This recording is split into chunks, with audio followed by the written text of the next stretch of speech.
We're not doing that. We said that last week. Welcome back to this week. That's right.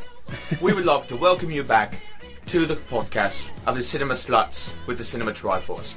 And naturally, the only way we're going to start to talk about the 70s is to use the man that we've been using for over 10 episodes. And plus, a little bit more of this man. Even though we haven't talked about him enough, we shall talk about him now. A podcast the size of a tangerine. I'm Chris Brennan. I'm Matt Ellison. We're the Cinema Sluts of the Cinema Triforce. In stereo. Woo, woo, woo, woo, woo, woo. We are back again for our Decades episode. We've done this 2 times before. If you haven't checked it out, I think it's our, second or third episode? For the aughts? Yeah, I think it was our second. I think so. And then up toward 40, somewhere in there, where we did the 1930s. Up in the 40s, where we did the 30s. Where it belongs. And now we're moving to the 70s, while we're in the 70s. Oh yeah, I didn't even think about that. There you go. Yeah. It's been sitting quite a while, and we've just been kind of trying to figure that out. This is one way I think we were really hoping to get some input from people, and there's one friend of mine I haven't really sought out directly. I know he made some lists, but damn it, Z-Dog, you need to give us some more suggestions. Z-Dog. This one, we started out with one that neither one of us had seen, kind of stepping out onto a limb, based on common lists that are abound, in the decades that we didn't necessarily grow up in, or weren't really watching films that attentively, as we weren't really had mastered, language yet. Yeah. We opted to try something with people that we trusted, directors that we trusted, and it's a really interesting part of this decade. I dare say it's not need to see in the drastic way that I think we would often suggest once we've watched it, but it certainly is an interesting thing to see in the scope of these actors. Indeed. Like to see what was going on in Michael Caine's career and in Connery's career post-James Bond. It's a fascinating thing for what they did in the 80s and 90s and up till now, and then what they did leading into this movie, The Man Who Would Be King, 1975. One of the epics of John Huston. Oh, John Huston. John, take you all, and be stoned to you. Oh, man. I could hear the guy talk forever. Yeah, if he hasn't done any books on tape, he needs to. Or he needed to, because I think he passed away in, 87. Look, just because he's dead doesn't mean he can't do books on tape. We shall take up necromancy just to resurrect John Huston so he could read books. If there was a reason, it would be among the top 3. Exactly. The Man Who Would Be King. It's damn good. It's a great little piece of 70s escapism. It's very well done. I have my issues with Huston aside, but most of my issues don't really come to light in this movie because it's very easy to mock these two characters. I wouldn't say pointing the finger at British imperialism, but there's this air of... it's not even sociopathy. It's just weird because it's like these two scoundrels, these two scallywags. These dirty, rotten scoundrels, one could say.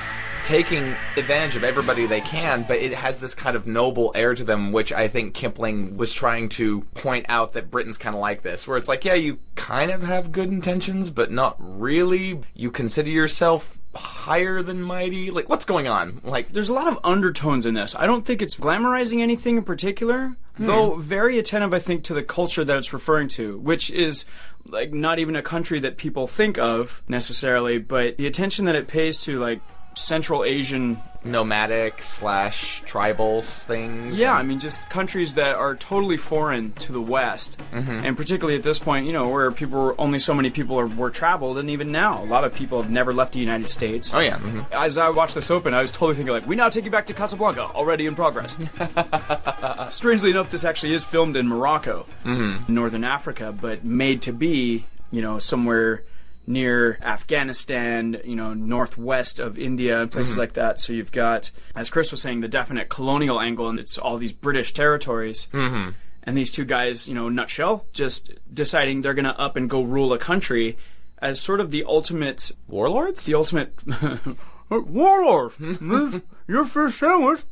I don't know, it's like the ultimate play. Scam, yeah. Yeah. Picture trading places taken to the effect of a country. Yeah. Not just gambling with somebody's money. And the affectation of their very kind of boyish British military feel that they have. It is so... Both of these guys pull off this kind of... Not pompous. It's this kind of oh, well, we're gentlemen. This is what gentlemen do. And they have a gentleman's contract. And they swear off booze and women. It's just all these things that you're you can definitely tell that this was a culture. And I've no doubt that both Caine and Connery saw a lot of this in their youth.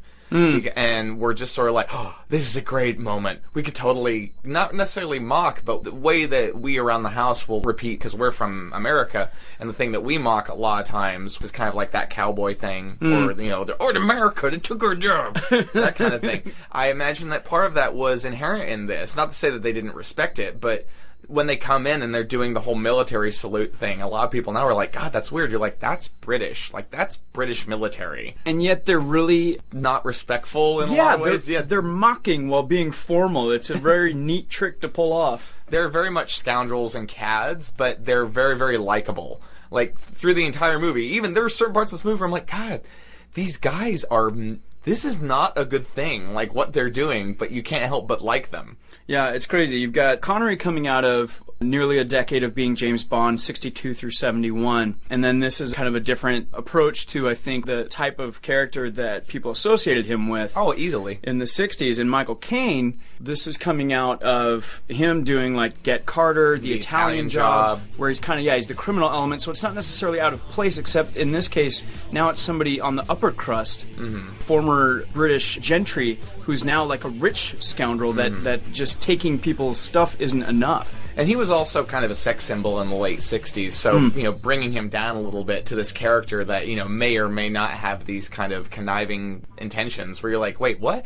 Oh, and they're just, I will have to say it, I don't know if it's racist or not, but they are so very British about all of it. It's just wonderful. Like, there's like one moment where, like, Sean Connery gets shot with an arrow, and he has just this kind of like, oh, well, get on with it. Not that it's significant or anything. No, not at all. It doesn't really mean anything. It is based on a book by Rudyard Kipling, who, if anyone not familiar, wrote The Jungle Book, and very, very prevalent British writer. And poet. Yeah, a lot of short movies, films, or things presented on TV were based on his poems or stories.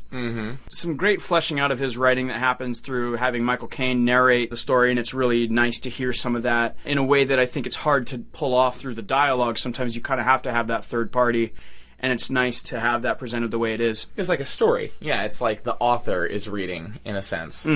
I like the inclusion of some things that a lot of Westerners still are either unfamiliar with or a little bit familiar with and kind of idealize, like the Masons thing. Like, this is definitely in that time where it's like, ooh, the Masons. Well, now everybody knows because they've seen National Treasure. Yeah, I haven't seen those. It's more of just this kind of, what's the secret society? Oh, it's like, they refer to each other as brothers and stuff like that. It's a gentleman's agreement almost. That's another very interesting part of it where, there's this kind of, not necessarily a plot twist, but there's an element of it where you're like, wait, what?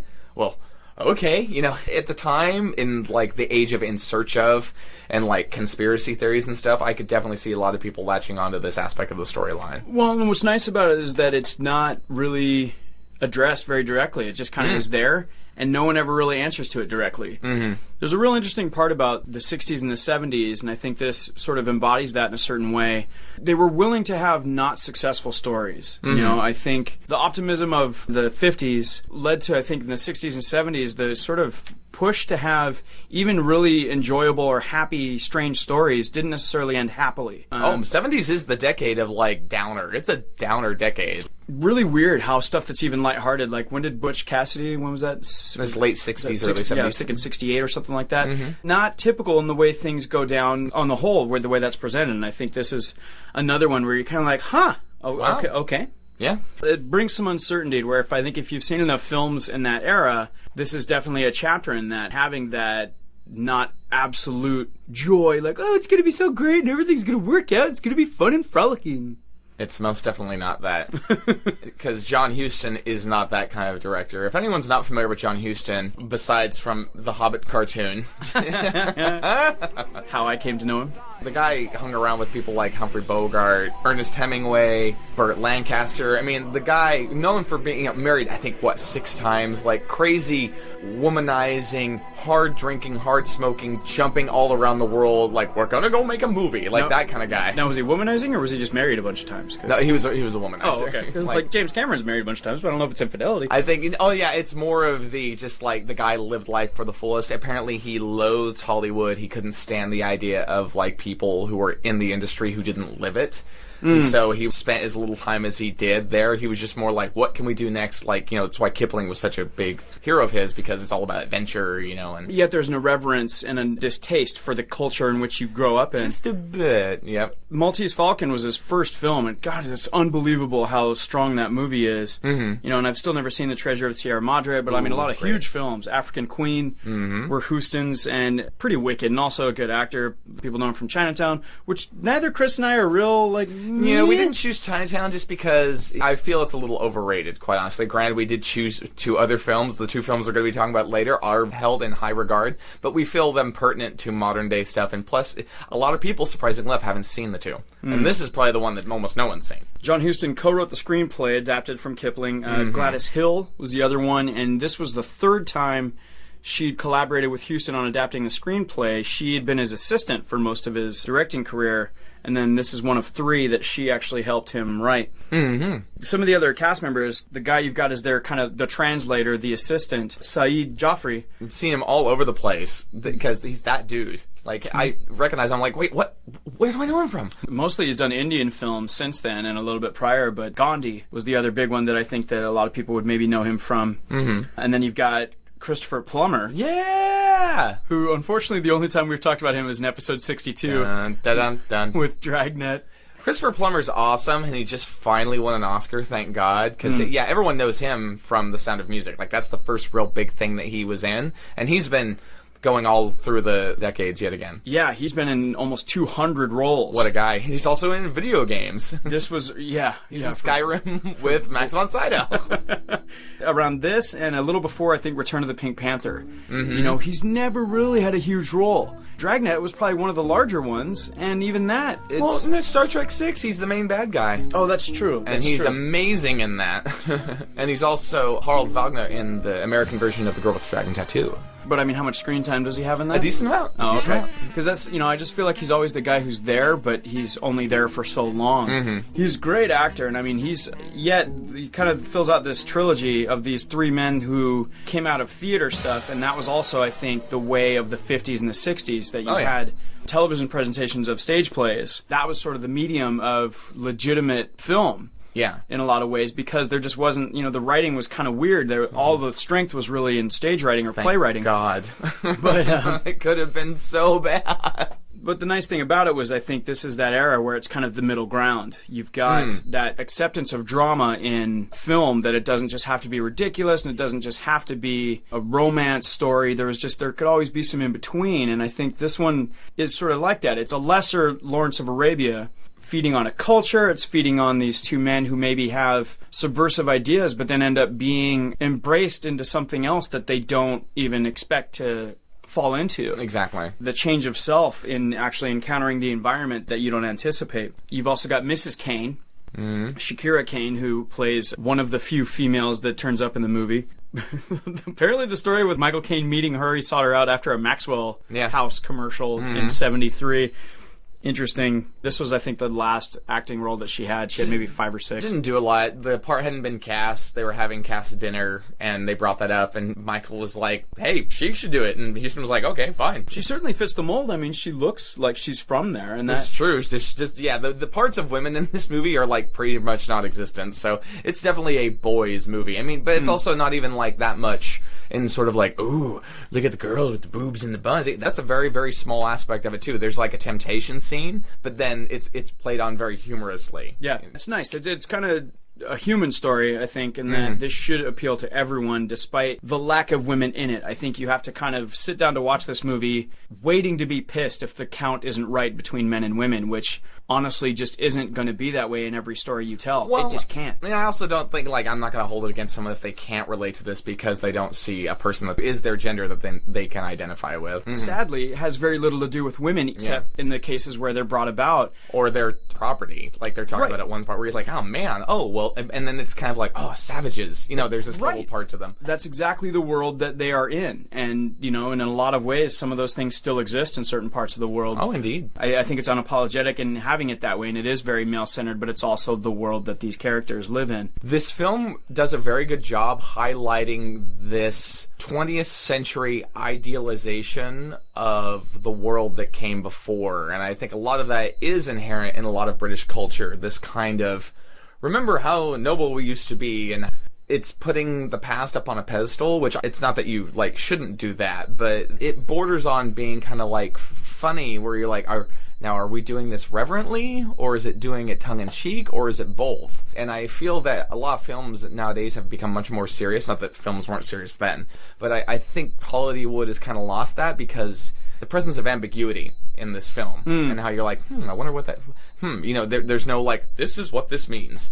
If there's more ambiguity in a film, there's also more trouble for it to be un-PC, and for people to be like, that's effed up, like, I can't believe that's in a film. You're like, but it's in the film. Maybe we're trying to say something with the film, instead of just trying to have, like, you know, present something as being like, I think a good example for me is, like, I watched Taken for the first time, and I was like, oh, I had a lot of fun doing it, and then, like, everyone sitting down and, like, you know, basically exploring it and doing the things, I'm like, wow, this movie's, like, incredibly racist, and, like, and very, very, like, patriarchal, but at the same time, I really enjoyed it.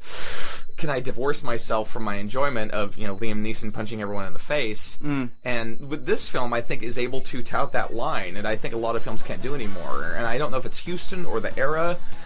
It's just weird how it has this wonderful feel to it. Like, this is a movie that I will sit down and watch multiple times, I know now, because I'm like, oh, it's escapism. Yet it has these underpinnings of stuff where it kind of addresses the frailty of friends.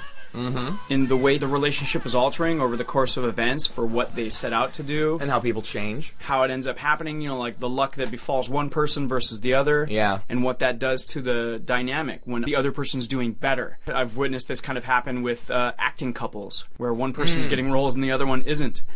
You know, or anything like that with music. You're not the front man, Jim. Yeah, you have like really volatile relationships because if you're not both doing well, one feels offended by it. And possibly.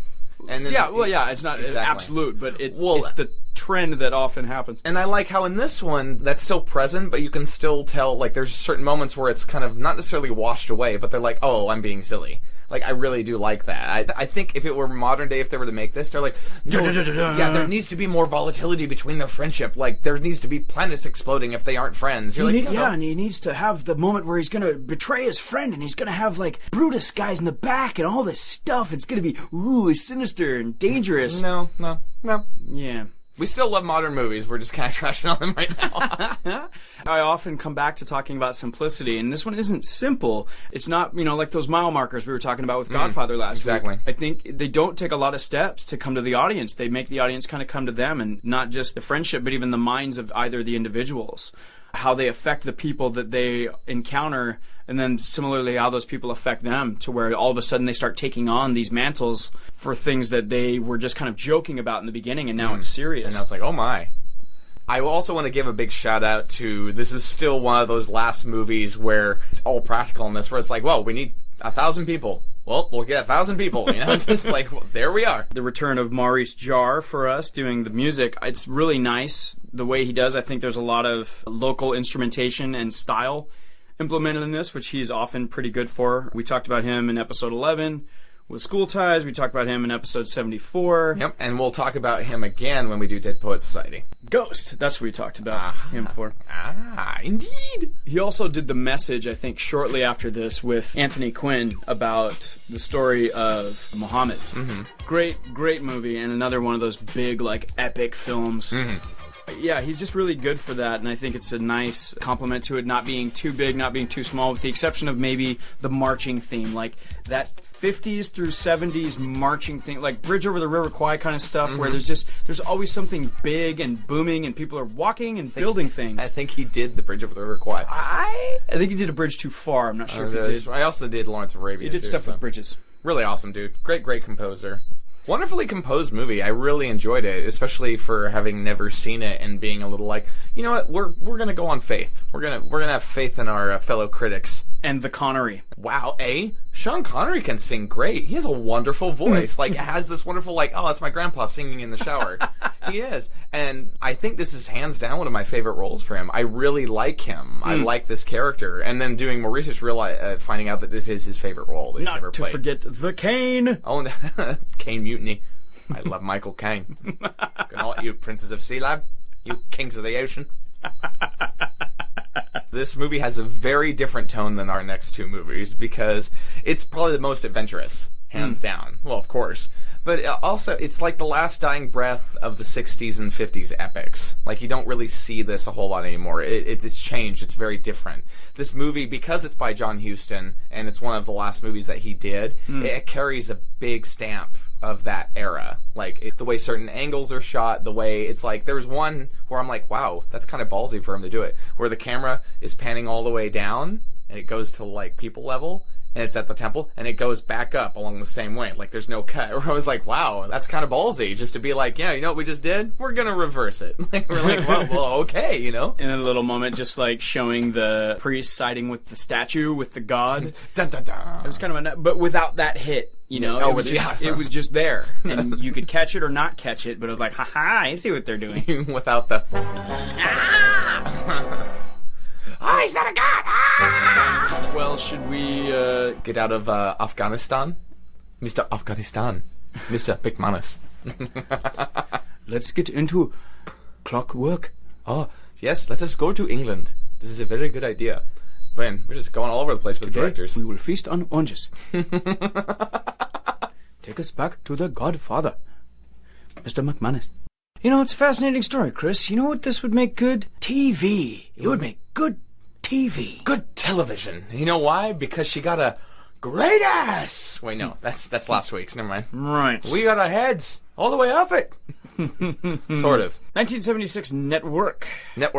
I'd never seen it, man. Awesome. Holy crap. Sidney Lumet definitely does do some good stuff. I really haven't seen a lot of his stuff, admittedly. But he did 12 Angry Men, you know, really early on. It's pretty pivotal. But then he did The Wiz in the 70s. So that's kind of an interesting... Like, and this is after Network. They're like, wait, you did Network? Let's have that guy do The Wiz, because Network was so cheery. But yeah, I suppose maybe it's just a break. You know, like, let me do something light. Well, I guess at that point he didn't know he ended up killing two of his actors. Oh. Jeebus, man. Like, within 5 years, two of the people that made this movie were dead. So, I mean, like, good on them that they were able to get something so strong together, kind of as the culmination of their career. Because, wow, yeah, we lost William Holden and Peter Finch in 77 and 81, respectively. Yeah, Peter Finch is the first actor to receive an Oscar posthumously.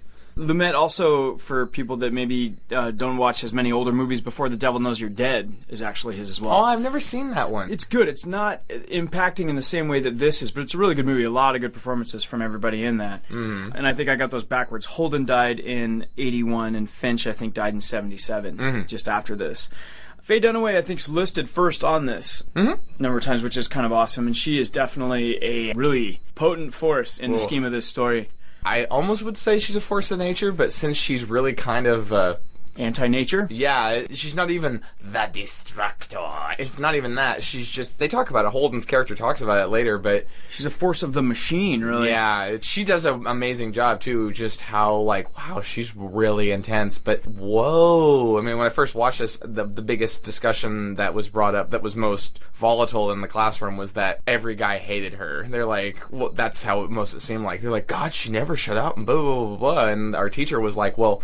At that time, kind of the epitome of the working woman. She has a hard time divorcing herself from, like, almost anything else. Yeah, I think it's kind of the pendulum swing going the other way, representing it to the nth degree. There were a lot of moments that I thought there was kind of showed inverted sexuality with that. You know, it's like men watching sports or men who can't leave the office in that sense, and that they are constantly on the phone. They're doing all these things like they're taking their work home with them. There's definitely that aspect to her.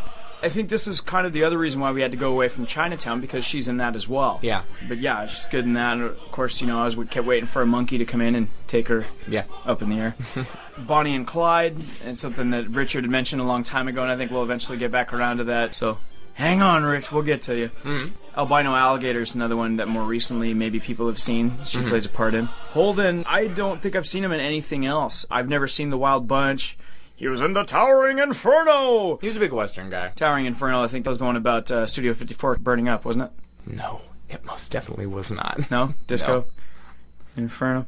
Peter I got it. I got where you went. Just, for the people in the cheap seats. Hear this just from, like, in the back. One of our 5th emails we ever get, and they're like, yay. Nosebleed whistle. What does that even mean? Finch we actually talked about in episode 27 because he was in the original Flight of the Phoenix. Mm-hmm. And I remember you were actually going off about him then, I think. Yep. And rightfully so, now that I've finally seen the other movie, that he's definitely big for. Yeah. Other than that, I mean, he was in Disney's first attempt at representing Robin Hood in the 50s. He played Sheriff of Nottingham, and I'm like, God, man, watching him in this, I kind of want to see how he did Sheriff of Nottingham. I don't think it's always easy to show somebody kind of breaking down or kind of oppositely having an epiphany where they have a total change of life and approach. I think there's something really fascinating about everything that he kind of does, the gears turning behind him. Really well done, and for all the screaming that goes on in this movie, right? His doesn't seem that far-fetched. You can kind of risk getting lost in that a little bit, and I think this has that risk of, what came out of the 60s and 70s, and a lot of the people here with the writing, some of the performers, the actors, a lot of the production team, you kind of get that coming out of the play era. Yeah. And you definitely have the writer, Paddy Chayefsky, other than this, known for Altered States, but otherwise he was pretty much a playwright and did screenplays and adaptations of plays. He did like Eugene O'Neill productions and stuff like that. So between O'Neill and Arthur Miller and stuff like that, the ones that really had always people on the fringe and just freaking out and having crazy monologues, this movie kind of lends to that in a lot of ways. Especially fielded by the power of Robert Duvall. Notably missing in last week's triumphant conclusion of the Godfather series. Screw you, Paramount. Oh, really? Was that because of that, too? Yeah, because they wanted to pay him, like, 1/20th what all the other actors were paying. Because they were saying that he wasn't that big of a deal. And that's why they brought in George Hamilton. Yeah, but that's for another time because Robert Duvall's amazing in this. Like, his one line, which I knew was going to make you laugh. I'm like, he's going to say the big tits line, and I know that Matt's going to laugh. It's a beautiful, big-titted head. It's right in her lap. Yeah, he's definitely a hatchet man. Big-titted, big-ass hit. Hit, yeah. You said, like, he kind of lost the actual word. It's not this. He's not talking about a woman. He's talking about this show. Yeah. He's got some fantastic moments in this. Really growing up, I think one of the only things I saw him in was probably Days of Thunder. Where he's the the pit coach for Tom Cruise. Yeah. Tom Cruise! Oh, no. We talked about him in Sling Blade with our Singers to Villains episode, and then, of course, The Godfathers. I know him from The Godfathers. He's the original Frank Burns in Altman's MASH. He's the original kind of, like, stick up his butt kind of guy. And there's always this little air of, like, craziness if he gets a decent amount of lines in his film. He's also wonderful in Lonesome Dove, the TV series. Mr. Ned Beatty, who we talked about in episode 73, as kind of being one of the things that took away from Superman a little bit, though it's such an infamous role for him, it's kind of, there's no meat to it, you know? Yeah. Otisburg. But really, wow, what a polar opposite in this. Yeah. He's got a big moment, but it's interesting, like he's just catering to a madman a little bit. You're a madman. Yeah. It's my network. You're not sure if he's faking or not. And then maybe you get an indication later. But yeah, I mean, I still have never seen Deliverance, but that's his first role. His specific scene in this, the fire and brimstone deacon of the New World Order kind of thing, is really... I remember when I first watched it, where I'm like, that's the same guy? Yeah. Like, it's what? Insane. Put a mustache on him, and all of a sudden he's a different character. Growing up, I watched him with a toy. He's the dean in Back to School, which I forgot about. You know what I mean? Yeah. Beatty's been around, man. He's in the Gulliver's Travels Hallmark movie that they made with Ted Danson. He's awesome in that. Oh, man. Yeah, I have that on every conceivable format. It's really good. It's a really good version. I'm sure it is. I've never seen it. Sorry, I thought you were going to be like, yeah, I really loved it. I'm like, me too. I'm like, well, you're mocking it, aren't you? Kiss my grits. Let's talk about beyond Faye Dunaway, especially because of the absence of women really in the first one and their place in the third one. I want to talk about how like awesome the women are in this, including a cameo moment. It's really a single scene by Conchata Ferrell that now a lot of people know as the maid on 2.5 Men. Easily one of the strongest parts of that show in certain ways. She's just been notorious on television for years. She's bit part, yeah. A bunch of different stuff. But yeah, but she's never given a lot of time in the sun, and it's too bad. But bummer. I totally thought of her. And again, she's only on for 2 minutes. If that, yeah. In True Romance. As the casting director in that. Really? All right. Good job. Good job. I was really impressed. Really, yeah, she's so good and condescending, and she has a really interesting air about her that's in a similar vein on this one, just being like one of the network writer execs. It's like, you think at first you're like, okay, wait, what? Like, especially with repeat lines where you're like, what's going on? Oh man, Aaron Sorkin owes his life, his career to this movie. And this style. Obviously very much influenced by this, and so a lot of it he sought to, not necessarily mimic, but just sort of pay homage for it, because you would have to know certain aspects of network television to be able to follow all of this, because there's certain parts where you're like, wait, what? And then you're like, oh, I'm not really supposed to catch this. That's the benefit of a TV series, too, in that you can actually take the time to find an excuse to explain it to people. In the movie, you just don't have that kind of time. You're like, this is the legal speak. And they have a great little moment of where they pay a little bit of attention to that, where it's like, are you getting frustrated? Okay, like, we're here. Yes. Which will take us to the other female hero in this. She's kind of a leader, sort of a figurehead.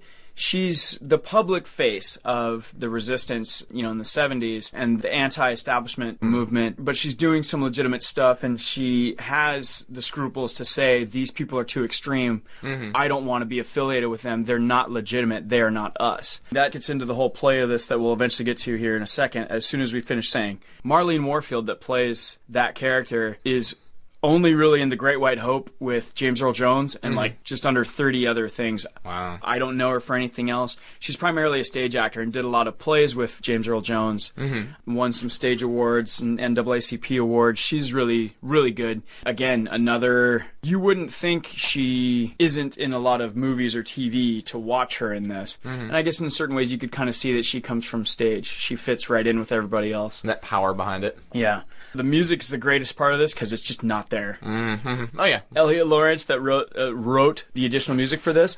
He wrote for, even up until I think 2009, he primarily wrote for award shows, which makes exact sense because he writes this theme that is thoroughly 70s. It's like bloodless and the Love Connection, sensational news show. Oh, it's just, as soon as you hear it, you feel the hackles going up and more. You're like, my shoulders can't get any higher. Perfect spine-tingling disgust that you're supposed to have.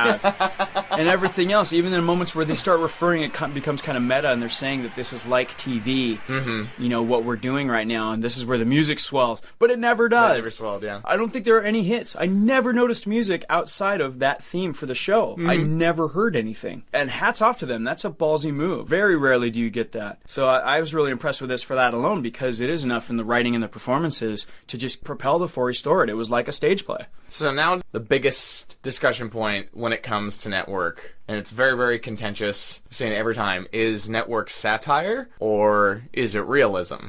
Because I've heard people argue very well the tenets of both. And I think it's a little mixing of the two, but hands down, my vote falls on the side of being realism. I was trying to point out the shortcomings. I mean, I think satire tends to make fun of it in a way that is going way beyond for the sake of making it funny. Yeah, it's either in the writing or it's either in the setup where you're like, this would never happen. Illuma, in an interview, says, like, all but one thing that happens in this movie has happened. This is just as pertinent today as it has ever been. Yeah, I was going to say, even more so. It's really, and I mean, especially now, mentioning the whole Sorkin thing, which is just soaked in Lumet tribute.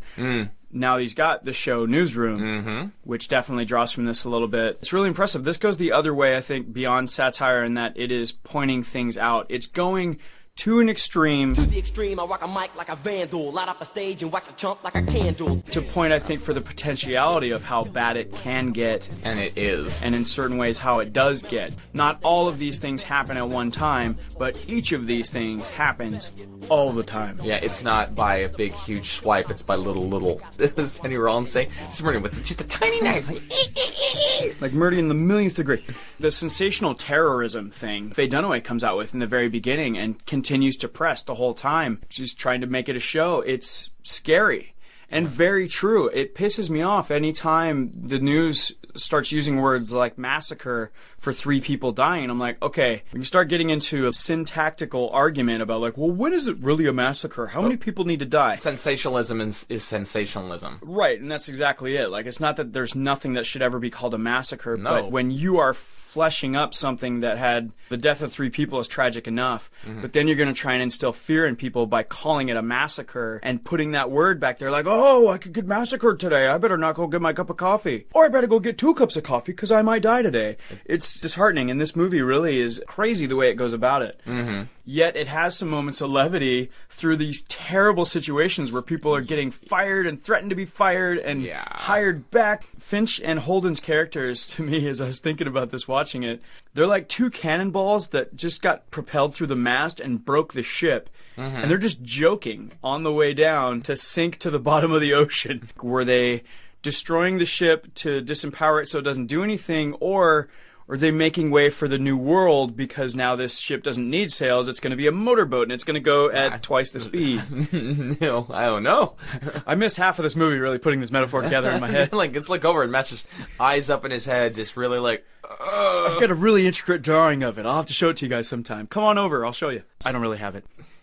One of the most interesting aspects I find of this movie is that when it came out, a huge amount of the television world was all like, oh, it's so good, even though it was indicting them because NBC would be like, oh, it's so good because that's so ABC. And ABC was like, oh, it's so good because that's so CBS. Lumet is saying in this interview, he's like, it was really almost farcical to watch. He goes, as these people would come up and they'd be in the industry and be like, oh, you so hit it on the nail. And he'd be like, yeah, but did you realize you're part of the problem? And they'd be like, oh, no, it's the other guys, it's not us. And that's another thing that's very repetitive now. You have a lot of these shows now that or like the Learning Channel is the one that has, what is it, the Honey Boo Boo thing? Or I don't know, but it's Discovery has dating shows. Yeah, and I'm like, that's not Discovery. No. Like, and it's very much brought back to that whole bowing to the almighty dollar in terms of like sensationalism combined with this hyper cocaine-infused sense of capitalism, where it's like, wait, we can get more. What if it's Shark Week? Like, so much of the reality TV show is so. Can we get those guys from the Lonely Island to do our theme song? Because and it's easy to do because it's so cheap. You already have the players, you already have the talent, and they're just you already have a bunch of like rude, useless people. That are willing to just showcase themselves being a jackass. So I guess in some ways it's gotten better because I'd like to think that there's still a very informative aspect to how we get information and like the internet and stuff, but at the same time there's this, I mean, look at something like you guys watch all the time, like The Soup. The whole reason it's around is so it can draw these little clips going, look at how ridiculous this whole farce is. That's just it. I would never watch any of those shows and wouldn't know about those shows if not for this show making fun of them. So I don't want to condemn anybody for watching shows that it's a guilty pleasure or whatever. But I just hope it's in the midst of once in a while at least doing something. I mean, we talk about action movies and a lot of things that are effectively kind of guilty pleasures in film, but I think once in a while we got to get ourselves into something, and I think Network, this is definitely one of them. The 70s was good for that. They're just like, look, not everything's all right, man. Some things are kind of messed up, and we got to watch ourselves. And not everything's entertainment. Bill brings that up very well in one of his sermons, basically, is that you people are real, we're the illusion. And I do like his whole, like, mad as hell thing, but I do like his second sermon because it's so, like, poignant, where you're like, Jesus, like, this is very spot on, but scary because I don't want to hear it. Well, and that's like, I couldn't quite figure out which way I felt about it, which I don't think is bad. Like, the sheep of the revolution that came up after that, where people did start parroting what he was saying, and they're following his orders. Sheep need a shepherd. As I'm thinking of it now, it's almost like Buddha saying, like, well, look, don't deify me. I'm you. You're me. I'm just showing you something. Think about it. Don't put me in a pedestal. And then they wrote a book about him, and they're like, he's amazing. He almost went like Christian Slater as the Buddha. Like, he gets about it a little bit. Listen, don't. All right, guys. Now, don't. You don't want to make me your god or anything. I just. This is on your pink parts. This movie really does a crazy dance where it's not anti-establishment. No? But it's expository. It's exposing the establishment for what it is or what it often is. The potential that it has with the third act of the movie, where you're just like, there is a certain moment where you're like, wow, this is so effed up. Especially the 60s going into the 70s, where you still had these counterculture revolutions going on and people really pushing for it, and Black Panthers, Weather Underground, the movements and everything going on. I think there was that notion of the people that were just insane fringe elements that were anti-establishment. And we were like, well, anti-establishment in the sense that, like, feminists are anti-men. Like, there are some, and there is that risk of people going that far or not being informed enough to do the right thing with it. Zealotry, yeah. Definitely the risk, but really I think any of those places, they're anti-current establishment because they want to improve the establishment. Yeah, they want to hold the boob tube, the voice of God. They want to hold it accountable, being like, you can't say that either everything's okay or that everything is bad, like, because life is an amalgamation of those two things, and so you need to have your information tube held accountable to that. Yeah, and you need to have yourself accountable to the guy wearing the suit jacket and the turtleneck underneath. Oh, God. What a horrible trend in the world where that and I'm sure it still persists. I wish I could deny that, but Carl Sagan used to do that a lot, and I have a special part in my heart for Carl Sagan. Well, I do have a special place in my heart for Jack Tripper's boss from Three's Company, and I forgot to look his name up because I really did want. I like that guy, and the moments he has in this show are great. Like the fuck are you doing, Bill? Like that. He's got some good stuff. This is just such a fantastic movie. But the one thing I wanted to ask you about to see, maybe make this run long in asking this question, what did you think about the death of the individual thing that he brings up in one of his last soliloquies on television? It seems almost like there were parts of him where he was being a preacher and there are parts where he was being a teacher.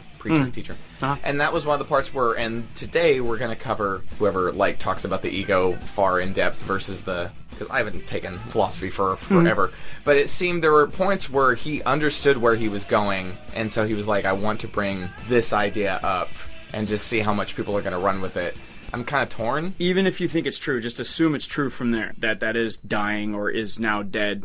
Do you think it's good or do you think it's bad? Because it never says, really. Part of me wants to, in that kind of, we have to be dependent on each other, but at the same time there's so much of nowadays where it's like the individual is gone, but at the same time you don't have nowadays because you have social networking, smartphones, all this kind of thing where it's hyper individualism, and so through this hyper individualism are we not individuals anymore? It's really hard not to psychoanalyze it because I see the merits of both sides talking, but even nowadays we're on that precipitous edge, and I imagine in a way we always are, and that's maybe part of the farce, is that there always needs to be some sort of conflict, whether it be an individual or a worldwide conflict. It's always been, and people stand on it, and it's still written about and referred to all the time, the idea of the individual freedom and the rugged individual as a part of the fabric of this country. And it's such a problem because the more individual you are, the more separated you are from everybody else. Having your own house allows you to not care about your neighbors because you don't have to. Everything is self-sustained. Autonomous. In theory.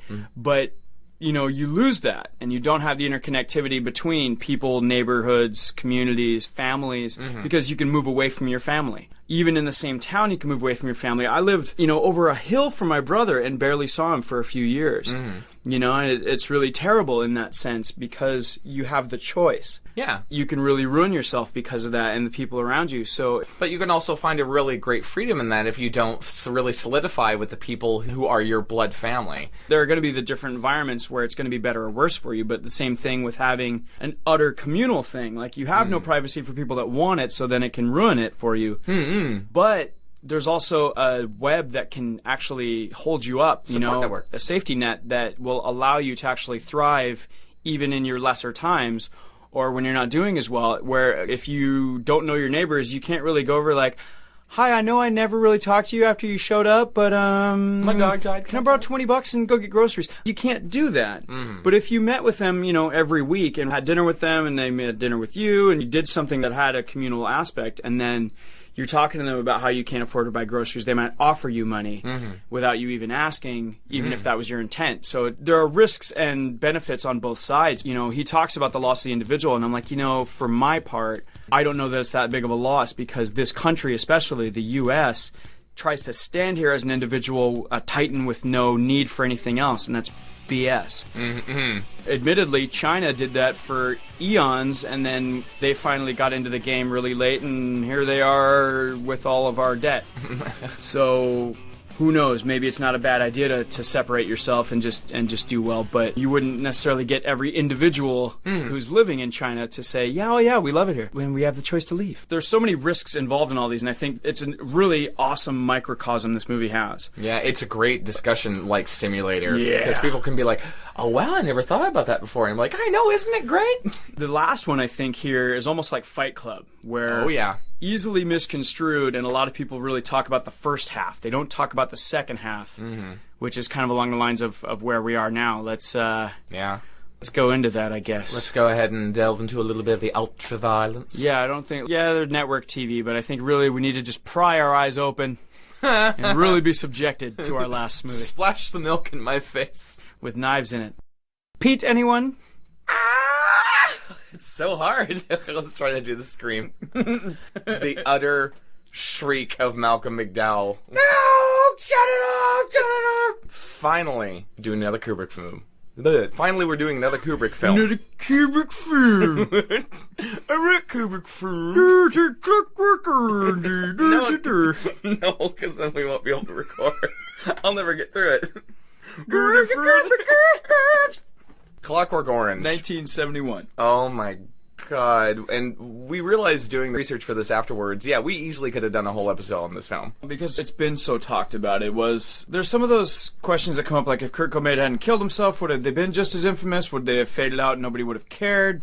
Like the striking nature of something, or the, in this case, controversial nature of it, because it got pulled, because it was questionable, because the book was questionable. Did all these things lead to it being so infamous because it's forbidden fruit, or is it just that good? I really think it's just that good. I do too. I think without this controversy, maybe it wouldn't have had the same pendulum effect maybe at the time. Yeah. But even then, I think people would have been jarred by it, because it's crazy the juxtaposition that he has in this. Yeah. When he went at it in 2001 with having the classical music transposed against the space stuff, it almost seemed fitting in a certain way. Like, wow, this is kind of weird and surreal. And a lot of times people, aside from the Blue Danube, a lot of that music people didn't really know. And so they were like, oh, man, he really went all out. You're like, he sort of went all out. He really pulled from a bunch of vinyl he had in Baroque period. At the time, then, he actually had Alex North's composition that was supposed to go in there, and then opted for these classical pieces. Yeah.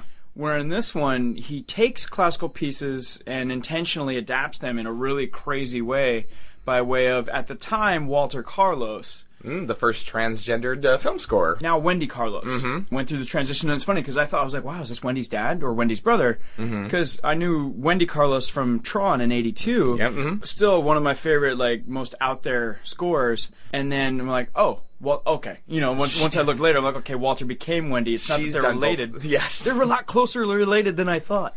Her acute manipulation of the electronica is amazing, and this is hands down one of my favorite scores, but I can only listen to it certain times because of all the feelings it evokes, and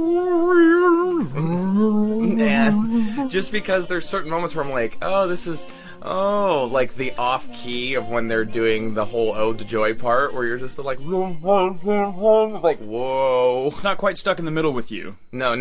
But it's certainly off-putting, and the William Tell overture version that they have during this, like, sex rumpus scene. That's funny that you say that, because Tarantino, that's the notes that he actually gave Madsen when he actually had him doing that scene. McDowell's performance in the rape/brutalization of the author and his wife in A Clockwork Orange. It's all connected. Let's get through the nuts and bolts, because there won't be much, so we can actually just talk about this film, since there's so much to talk about.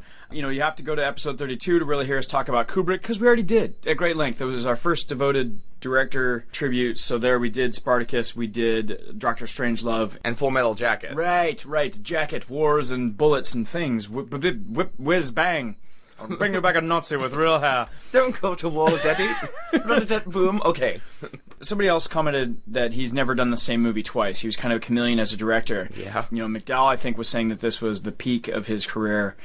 God, it's such a crazy culmination of all the stuff that he was kind of playing with leading up to this. And then he was never quite so bold, coupled with the fact of having such strong material to draw from that was already really heady in its subversive nature. Yeah. Presenting something that's really antisocial, but then making a really social comment about that, and what? That society's maybe not doing the right thing either. Yeah. In responding to it. So it's really fascinating the way this whole movie is and what happened as a result of it. And this a couple years after 2001, he did Barry Lyndon after this, and The Shining. The Shining's the only other one I think we didn't talk about in great detail. That's the other one that Wendy Carlos did the score for as well, as Another far as amazing Kubrick. score. Yeah. Very off-putting. Right? This one's weird because it disarms you. for how disturbed you should be by some of the things. Tron's just weird because it's this surreal world. It's the computer world. It's not real. The Shining creates this underbelly, and it's really psychological, and I thought her score for that is really good, too. It's just unnerving feeding into that. We see the introduction to one of the most infamous anti-heroes of modern cinema. Played by Malcolm McDowell, Alex DeLarge. The Youth of the Future commentary. Of the future! Oh my god. This character is so real. It's so scary how realistic Malcolm McDowell plays him, because you're just like, oh, like, look at how sweet he is. Like, he has that kind of look of like, I'm just a boy. Right, which it was the reason why they cast him, and they were kind of saying that they thought Kubrick would not have made this movie had Malcolm not been available. Despite his first instinct to maybe have Mick Jagger play it and the Stones be the Droogs, and like that... Probably wouldn't have worked. Wouldn't have gone as well. No, it would not. As far. McDowell, this was only his maybe third or fourth film with about a dozen TV roles and then one with like 13 episodes. He had a couple leading roles going into it, If being one that I think was significant and what led him to Kubrick. But man, I think this really drove it home what an incredible guy this actor was. Committed. Then he shows up in Caligula in like 79, which I want to watch just because of him. He's so awesome. Metalocalypse, I know we talked about him before with Halloween. He's so good in Halloween. Yeah, as Loomis, definitely. I think he's a lot more charismatic than Donald Pleasance. Corn grows in you. A lot of people have made the commentary that Malcolm McDowell has really... He didn't necessarily peaked early, but that with this character... which goes so many places, he's just basically played a variant of this character over the years. He's never come out from under this amazing umbrella of Alex. However, at least he wasn't stuck as Ted. You know, I'll take Alex over Ted. Exactly. Or Bill, really, when it comes down to it. By the way, see Alex Winter's new film called Downloaded, which is all about Napster. Awesome. So, by extension, it must be all about Lars. Now, there's not there's not really anybody else to talk about it for the most part in this. Like the guy who plays the Minister of the Interior or whatever, Anthony Sharp. I thought I knew him from other stuff. I don't recognize anything else he's been in, but he's really great in this. He has a wonderful British, my boy. He has this very much like, let me tell you about the days of wine and roses. Taking best care, best accommodation. I also love the head constable in the prison. The guy who just has the biggest police baton up his ass, and he's so utterly British, but there's just certain... And get your feet behind it! Shut your mouth, you filthy scum! The funny tie-in to that, going back to episode 73 with our Terrence Stamp episode, Malcolm McDowell was actually in Poor Cow in 1973, the film that had footage used from the Limey that we talked about, but it's a deleted scene. So in a certain way, he was not exactly in it. One person that I did recognize, Patrick McGee, that's the writer. He's not known for a lot of other stuff either, and I don't think he's the best character in this movie. It's interesting what he does, and there's some good moments, but I don't think he's that splendid. No. He's just a nice part. He's filling for this wonderful Malcolm Pie. One of the cops that interrogate him when he first gets into prison is frickin' Victor Maitland from Beverly Hills Cop. Stephen Burkhoff. And I'm like, oh my god, that's him! I don't know if I've ever noticed that. Maybe one time and I forgot. The connection of Clockwork Orange to Beverly Hills Cop. And Beverly Hills Cop / First Blood Rambo Part 2, or Rambo First Blood Part 2, because he was in that as well. Although I would posit that Malcolm McDowell is probably not the most famous actor in this, just a lot of people don't understand that in this movie is Darth frickin' Vader. David Prowse. It's David Prowse in this. Who is he? Because I saw the name, but I didn't remember where he was. He's the bodybuilder that is there with the liar later, yeah. I thought that at the end. I was watching the credits. I couldn't remember. I forgot to go back and look. Darth Vader in tight pants, or tight short, whatever those are. Shorties? Whatever those are. I remember he was doing it for the shorties. When we watched... Like, whoa, turns up. Darth Vader got back. So, okay, that's about the extent of the cast. The writer, Anthony Burgess, this was actually somewhat autobiographical. One of 33 novels that Anthony Burgess wrote, 25 nonfiction books he wrote. He composed 3 symphonies and over 250 other musical compositions. It was quite the Renaissance man. Yeah, spoke like 6 languages. Yeah. Yeah, which, again, this book, if you've ever tried to read it, I didn't finish it. I'm sorry, Mr. Quinnell. Thank you for loaning it to me, but I never finished it. That's a really hard thing to comprehend if you don't have any background in Russian at all. Or if you're just not interested in constantly consulting a glossary in the back of a book. And at the time, that was just it. Like, this was one of the books he gave to me to try and inspire me to read. It's not the good way to start, like, because it's so steep to climb. You're like, damn it! You go back and look at these words, and you're like, shoot, I already looked that one up 5 pages ago, but I can't remember what it means again. It's the Shakespeare factor, where it's better if it's delivered for, like, the intro people, because a lot of people, like, reading Shakespeare for the first time be like, what the fuck is he talking about? The same thing with Burgess, where you're like, okay, I know Gulliver as in, oh, little buddy, is that what we're talking about? Oh, no, ahead. Oh, okay. I like how you went with Gilligan instead of Gulliver. Like, actually being tied up by or not even midgets, like tiny people. Lilliputians. Not little people. I did mention that. There's a G and there's an L. Leave me alone. Gaffigan? Yeah. No, not that. Okay. Yeah, it wasn't just nonsense. Natsat is Russian for teenager, and the combination of Cockney slang. And it's funny that you mentioned with Limey, because yet again, bread and butter, cutter. Like, just like the stuff where you're like, oh, wow, people speak some weird languages. Yeah, dizzying what goes on. And what's nice about the movie, I think, is it's a happy middle ground. It is. It works. There's a lot of it that through the description you get it in a way that it's harder to catch in the book until you start memorizing all those terms. But the funny thing about the movie is that Kubrick threw out the script that Burgess himself put together for it to happen, and ended up just using the book exactly, and like, okay, well, how would we do page 27? And I'm like, what a weird way to shoot. It's a really weird way for Kubrick, especially because the guy was such a hardcore perfectionist. In a way, it's one of the most faithful films to the book, because he had the book right there every day on set. Right up until the last chapter. What a bad omission. That's the one thing where I'll have to fault Kubrick from, like, letting that go. Well, he didn't know. Like, the thing, because he had the American edition, and he was not aware that they had omitted the last chapter in the British version. I mean, it's probably an easy enough thing to find and do research on. Remember, we live in the day of, like, 2013. Either way, it's unfortunate that his staff didn't help him out on that front, knowing it's a British book. Yeah, that's true. I think for the movie, I really do feel it evokes a better, oh my gosh, reaction from the audience. I think Burgess put that in because he's like, okay, it can't be too subversive. I need to have some sort of, like, swan song at the end of this to be like, well, you know what? Everything kind of will work out. And that is not how Kubrick plays it. I can't be like Selby. I can't do that. No, just throw everybody over the bridge. No, don't be like Selby, please, God. That bridge that, exits to Brooklyn. Burgess, his wife was actually raped, so this book was a bit of lethargic, a release for him to kind of get through it. But his whole thing, I think, really, he liked the idea of somebody realizing how wrong they are. It's interesting, it's almost the inverse of what tends to happen, where Hollywood wants a happy ending and can't stand it. Like, whoa, you can't leave your audience like that. That's the decision the original author made, and meanwhile the director comes back and is like, nope, we're just going to have it be possibly end in a non-typical way, even compared to what the original source material is. And it's really hard to gauge where it's going, too. That's the other reason I like Kubrick so much, is that you can read it in so many different ways, and I choose to read it in probably the most deplorable, crazy way possible. For the people who haven't seen The Clockwork Orange, or have only seen parts of it, and our friends that were here at the Vespertine Circus, some of the younger people said they'd only seen part of it. I saw the first half because it would only come on Cinemax at like 3 in the morning. And I always thought the movie was longer than it is. Because it was so late, it feels longer. I would always fall asleep about an hour in, like right when he goes to prison. He's like, these guys, 13 minutes in, you've already seen like 2 rapes and a bunch of violence and fighting. You're like, wow, these are bad people. Yeah, the trigger warning for this movie, definitely.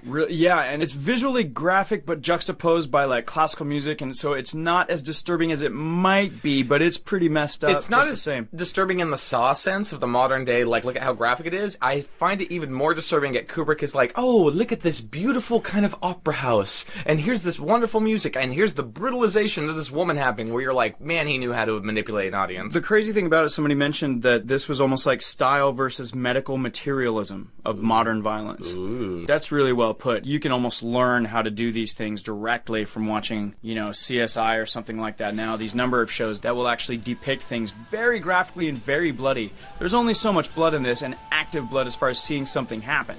Any blood that you even see at all is aftermath, and there's really not that much. Yeah. But the sexual parts are alarming to a degree. Stylized though they may be. there's definitely some Russ Meyer influence in the way this is made for like Valley of the Dolls and stuff like, and also just the women. And I don't know if it's maybe just the way women were built at that time too, but it just seemed like Russ Meyer always focused on getting like buxom women with gigantic breasts, and it seemed like that was sort of what Kubrick was pushing for, maybe based on that like weird cult success of that. And that I think knowing he was kind of trying to make a cult movie based on a sort of pulpy cult book. But unfortunately, this book actually ended up having the prophecy of what people always worry about in theory. Inspiration. It actually happened in practice, and not in a way where like, well, you can't say it. Like, no, you actually can, because there were documented cases of criminals breaking into houses and attacking and or raping people, singing in the rain, which in the movie is a really inspired choice, and again really puts you off. You're like, wow, this is really, really crazy. And that's what ended up making the scene work. Out of a number of times shooting it, and Kubrick just made him sing, and that was the only song that Malcolm knew. Yep. So it was just this series of happy accidents, and it's beautiful in that messed up way watching it, but then really sad the way that people who were already obviously off their seat when they see something like this and they're like, wow, that's amazing, I gotta try that. It's like the Fight Club complex where they just really, or the Fight Club I guess is more like the Clockwork Orange complex, but it inspired direct violence, specifically inspired by this, I think, by already violent people. Yeah. So it was just really sad, and even to the point where Kubrick actually pulled the film, and it wasn't shown in theaters in England for over 2 decades. Yeah. And this was like within the first 2 years of it being out. He pulled it himself and told no one about it, just pulled it outright. Didn't ask for permission, just had it removed. Wow. And no, meanwhile, it ran everywhere else in the world. But I think it was because in London he actually saw these things happening. I think that's a great segue to bring up. I don't feel that this film is dated. It's brought up at the end of one of the documentaries on the Blu-ray, but Malcolm McDowell talks about the nature of the savage and how modern day man is in its own way a savage. There's this very thin barrier between us and chaos. It's always the youth who are going to try and push that because that's the nature of biochemistry going on inside bodies and stuff like that. But also, Alex, he's a true sociopath. He's not really concerned about right or wrong because he doesn't seem really to care about it. He's just sort of like, no, I'm having fun. Like, you know, he talks about with the film, watching the films at the Ludovico Institute, and he's like, I used to feel kind of all bloodlust and stuff like that, and then he's like, I'm starting to feel the complete opposite, which is so weird. He's like, I used to feel the complete other way. And I think that when Kubrick shows them beating up the old guy, and then later the old guy's beating them, and he makes the commentary of like, oh, it was the old having a go at the new. I feel that this generational bashing in terms of like, whose fault really is it? Right. Well, and the other thing that occurred to me, too, was that, mind you, these are people on the street, so they could have their own way of not knowing what happened to him. They just see him and recognize him and then take advantage of it, like, we're giving back. But on the wider scope, okay, if you know this person went to prison, you know that there was an attempt to rehabilitate them, you know they already did their time, then you should let well enough alone. Like, the system did its job, this person was captured, this person was cleansed, punished, and ideally this person was cleansed or admonished of what they did through that. So you have no right anymore. You are now a criminal if you act on them. Now everybody's approaching themselves evenly. So it was in multiple cases where he was trod upon after having gone through what he went through to return to society. So he was actually ready to try and participate, and then those people took advantage of him. I also like the theme of society versus the individual and what that means in terms of what's rehabilitation. Is all of this just for PC so people can stay in power? I mean, that end scene with McDowell and the minister, I think it's brilliant. And I've always heard people say that they can't stand that scene. Like, they're like, oh, just get through it. It's so boring. And I'm like, what? Like, I don't think they're paying attention to what's being said. All. And I just unfortunate. Love McDowell's choice just to... it's so disturbing because the first time I was watching it, I wasn't paying attention to the dialogue because I was laughing so hard. It was just really twisted the way everything went down, and I got lost on one of my points here that what I was saying is you have to get through the first part to watch the second part. And it's hard. It's so unnerving what people will do in society, but really the most important part happens after he goes to prison for being a criminal and how they treat him, whether or not they're helping him or hurting him. That's the part that really gets a lot more sinister and like, wow, are we better, or is the system that we live in any better? Or is it a lot worse, but just in much more subtle ways, like torture and or more permissive ways that we're not concerned because they're already criminals, they had their choice, blah, blah, blah. Yeah, just put them on the chopping block because they gave up their rights a long time ago. And I think the characters of the parents really exemplify that great because they're so gullible and they're such martyrs. They're so ready to become martyrs in either way. Either be the whole, like, we didn't know any better, our son was just a monster, you know, or it's the whole, like, they come back and they're like,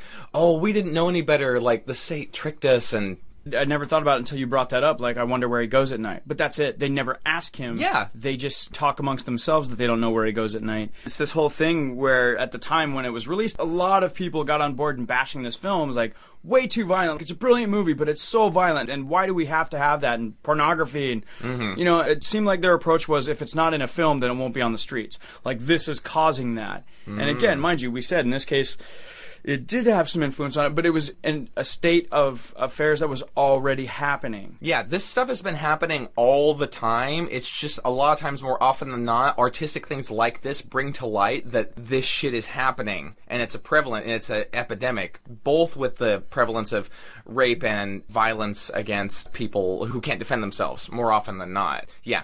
Don't idealize the time where it's like, oh, this didn't happen before. You're like, no, it just did. We just didn't have people reporting it. Right. One of my favorite moments with the writer, with Peter McGee's character, there's a bit where he's actually kind of mirrored to Malcolm, that Malcolm in his treatment is going through anguish, but it's induced. Like, they're forcing him to feel bad. And then there's a bit where they kind of show the victim sickness, that it's a remembered anguish of what somebody did to you in this case. So it was a nice little moment that I don't think I ever caught and made that connection before. But they definitely asked the question of acting versus moral choice. The priest, in the course of events, talks about he's not being allowed to choose that it's right. You're just trying to force him not to do it wrong. And so therefore the whole concept of being human goes out the door. Yeah. This reminded me of Rope, watching it this time, the idea of, and especially with the classical music, and listening to the character through Malcolm McDowell narrating, which is just mesmerizing. Because he has a lovely voice. Wonderful language throughout, presented through the script by way of the book. But it seems like he's almost sophisticated to the point of morbidity. Oh yeah. You know, that he is so smart that he feels like he can get away with it and it doesn't matter, and he can always get off on his innocence, or I didn't realize this was wrong, or I didn't mean to hurt anybody. Yeah. You know, playing on the boyish charm. Yeah, true sociopath, being like, oh, I'm totally gonna manipulate these kind of things. And even the parts where he's like, no, you're wrong. No. It's like, that's an act. It's all an act, because you see the little parts of him poke out, both at the beginning when the ladies sing in the ninth, and at the very end when he relapses. Oh, so disturbing. So disturbing. It's disturbing, yes. And then we've got the people who are trying to help him, yes. And they're going to maybe assist or maybe make things worse, yes. I love some of the characters that are in this movie. Oh, that's creepy too, the whole parole officer, effectively. Oh god, that guy is so utterly disturbing and borderline just child molester? Oh god. By far the most disturbing guy. Which naturally will take us to the design for the movie. This wicked, ridiculous design in this. Striking ridiculousness of the design is what I had down here. It's just that so much of the stuff they actually had, like, found architecture, the buildings and the space. Budget was so small, because they're like, go out and find really screwed up looking places. Go. Amazing to think that this, is low budget, but thankfully the country was pretty destitute in certain areas at that point in time, so it was easy to do. And then they just dressed up with some crazy stuff. And did you see? I actually saw the Kubrick light that I was always referring to. I'm like, oh, there it is! There's the wall-mounted light that I had in my house. But, it's just brilliant the way everything's set up in this place, because it's so out there and so, like, the way you look at models for designers, we're like, no one would ever buy that dress. No one would ever drive that car. These weird, like, futuristic designs and stuff. That's what he did for this film. And then there's Clockwork Orange, where you're like, wow, those are clashing colors, but it's the future, so... It's just really gorgeous the way everything comes together in this, you know, and sometimes people don't necessarily see the need to have all the time taken to do some of these shots, but, I mean, the 2-minute pull-out from the Alex close-in and then going all the way back through the bar... There's just so much consideration for everything, and they mentioned that, you know, like, effectively Kubrick is the Trent Reznor of filmmaking, and that he had a hand in every part of the process. Or Trent Reznor is the Kubrick of music. Well, I guess he technically did come first. But, like, the association I think that everybody has now is Trent Reznor as Nine Inch Nails. Like, Kubrick is everything of his films in the same way. Did you also note the part in I don't know if you saw this documentary or not, but Kubrick did have his fingers in everything, like lighting, camera, set, but that he actually gave the script to almost everybody he passed because he wanted ideas. He said collaborator. He gave the script to the doorman of the stage that they were shooting on, and he was like, "Oh, read it. Like, let us know anything." And part of me is like, okay, 98% of me is like, "Oh, that's really cool." And then there's 2% of me is like, "Wait, was he just waiting to like hear ideas and then bastardize them?" Like, but I think he would give credit where credit's due. Yeah. There was another comparison that was made of Alex to Richard III. Yep. Like one of the most charming evil characters. And I'm like, yeah, I never thought about that. Richard III, oh my gosh, I am not in the giving vein today. Very much an Alex/Richard III line. I'm completely vexed. What can I do? Yeah, I think this is a nice, unfriendly way to suture up the 70s.